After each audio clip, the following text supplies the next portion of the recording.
ఇప్పుడు ఏపీలో ఎలక్షన్స్ అయితే జరుగుతున్నాయి. క్యాంపెయిన్స్ లో స్టార్స్ అందరూ ఉన్నారు. సో ఏ ప్రభుత్వాన్ని ముందుకు తీసుకెళ్లే విధానం ఇప్పుడు ప్రజల్లో కనిపిస్తుంది? కూటమికే విజయం దక్కేటట్టుందండి ఈసారి నా అభిప్రాయం ప్రకారం. కూటమిలో చూసుకున్నట్టయితే బీజేపీ కూడా ఉంది. సో నరేంద్ర మోడీ కేంద్ర ప్రభుత్వం నుంచి ఇప్పటి వరకు దిగివచ్చింది లేదు. ఒక సభకి తప్ప మిగతా ఏ సభకి కూడా ఆయన రాలేకపోయారు. మరి కూటమిలో బీజేపీకి ఎంత వరకు ఇంపార్టెన్స్ ఇవ్వచ్చు అనుకో? కూటమిలో వాళ్ళకి మంచిగా ఇంపార్టెన్స్ ఇచ్చారు కదా, సీట్ల ప్రకారం అయితే బాగానే ఇచ్చారు. కాకపోతే ఆయన అన్నిటికీ రాలేడు కదా, పిఎం కదా. మద్దతు అయితే ఇచ్చారు. ఖచ్చితంగా కూటమి గెలుస్తుంది అనుకుంటున్నాను. కాంగ్రెస్ ప్రభావం ఏమైనా ఉందనుకోవచ్చా? కాంగ్రెస్ కి లేదండి, ఆంధ్రాలో అయితే లేదు. ఇప్పుడు పులివెందుల నుంచి చూసుకున్నట్టయితే మరి ఎమ్మెల్యే అభ్యర్థిగా సునీతమ్మని పెట్టారు, ఎంపీ అభ్యర్థిగా సొంత చెల్లెన షర్మిలానే ఉంది. సో అన్నకి గట్టి పోటీ ఇచ్చే అవకాశం ఉందా?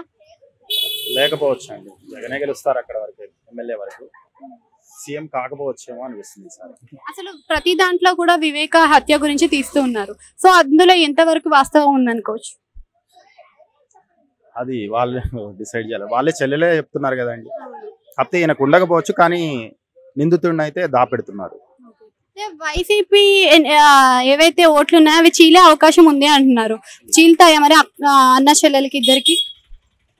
చీలిన జగనే గెలుస్తారు. ఎంపీ మేబీ షర్మిల గెలవచ్చేమో, కానీ ఎమ్మెల్యే ప్రకారం అయితే జగనే గెలుస్తారు.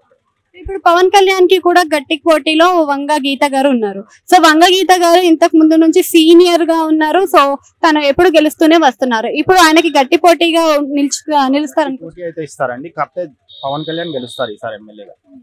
ఎందుకంటే అందరూ అక్కడ పిఠాపురం ప్రజలైనా కోరుకుంది పవన్ కళ్యాణ్ రావాలి, ఒక ఛాన్స్ ఇవ్వాలనుకుంటున్నారు. ఖచ్చితంగా పవన్ కళ్యాణ్ గెలుస్తారు. చంద్రబాబు గారి చేతిలో పవన్ కళ్యాణ్ రిమోట్ అని అంటున్నారు, నిజమే అనుకోవచ్చా?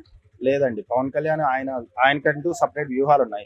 చంద్రబాబు గెలిచినా, ఒకవేళ ఆయన ముంచినా ఈయన ఎట్లా బయటికి రావాలనేది ప్లాన్ చేసుకుంటున్నారు.